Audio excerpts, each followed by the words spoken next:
Hi my lovelies, welcome back again to Debziesdelight. Today we are making something very delicious, and obviously as you can see it is Ghana tea bread. Very simple to make yet delicious. You can make this right at the comfort of your home. If you're in the diaspora, then this is definitely for you. So please keep watching and let's do this together. Of course, you need some bread flour, some nutmeg, some salt, sugar and yeast. You also need some melted butter. I'll begin by combining my dry ingredients. So in goes my nutmeg, salt and sugar. I'll stir to combine and then introduce my instant dry yeast, which I'm not going to proof because it's instant and there is no need to proof it, okay? Once combined, I'll also add my melted butter at this point and mix it all together to combine. I'll then add some warm water to this until I get a sticky consistency. As I'm going to knead this on my work surface, I am going to clean it very well and sprinkle enough flour. We all know that tea bread requires a lot of flour, so please don't fret about the amount of flour I'm using.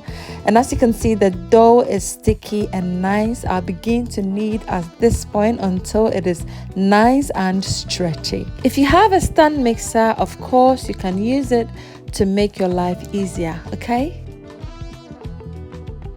As you can see, I'm beating the dough on my work surface at this point.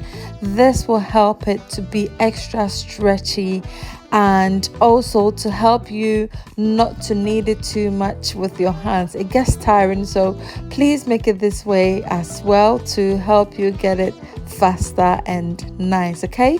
If you're new to this channel, thank you so much for being here. My name is Debbie and the name of the channel is Debziesdelight. If you haven't subscribed, please be kind to subscribe and click on the notification button so that whenever I post a video, you will be instantly notified. Our dough is nice and stretchy, so I'll transfer it to my bowl, which I have smeared with oil so the dough does not stick onto it. I'll cover it with some cling film and further cover it with my napkin and allow it to sit for about an hour until it doubles in size. As it sits, I'll use the time to prepare my baking tray. At this point, I'm going to smear enough flour on it so that my bread does not stick onto it in the baking process. You can see that our dough is nice and has doubled in size. I am going to suck out the air from it by making a fist and inserting it into the dough. I'll transfer it to my work surface, of course, add some more flour, knead it just a little bit and continue by dividing it and molding or shaping my bread.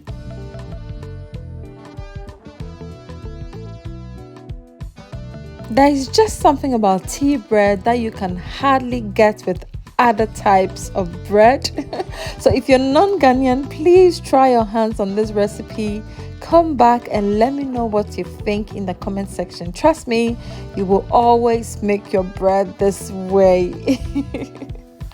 So I've transferred some more flour again. I am going to roll this out. If you have a rolling pin, you can use that, but I'm just going to use my fingers to spread it out and then roll it over. So make sure to seal it while you're rolling it.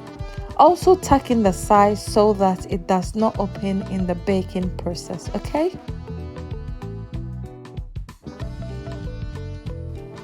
This right here is the favorite part for me, as the dough is nice and soft and working with it is just so pleasing.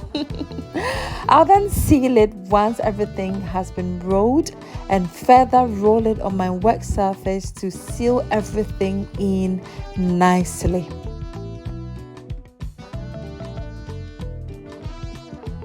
I'll transfer it to my baking tray, which has been coated with enough flour to assist the baking process, and I repeat the same for the rest of the dough and we'll be good to go.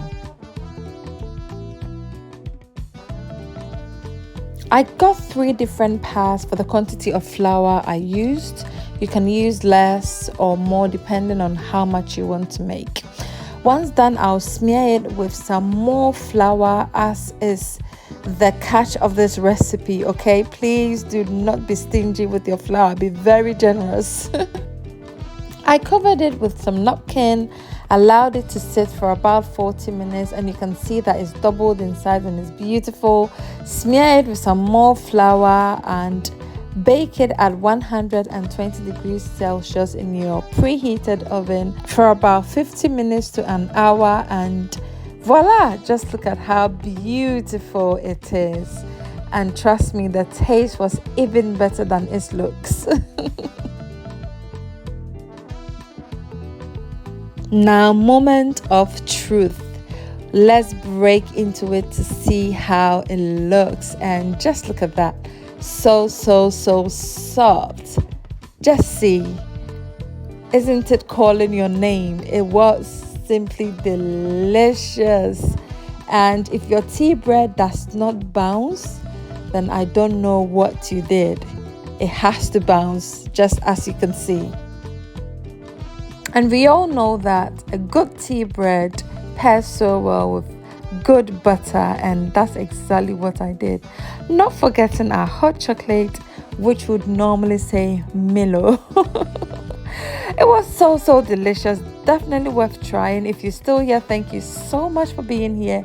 Please do not forget to like, comment and share. As you know, I will leave the quantities of ingredients in the description box as well. See you in my next one, and until then is bye for now.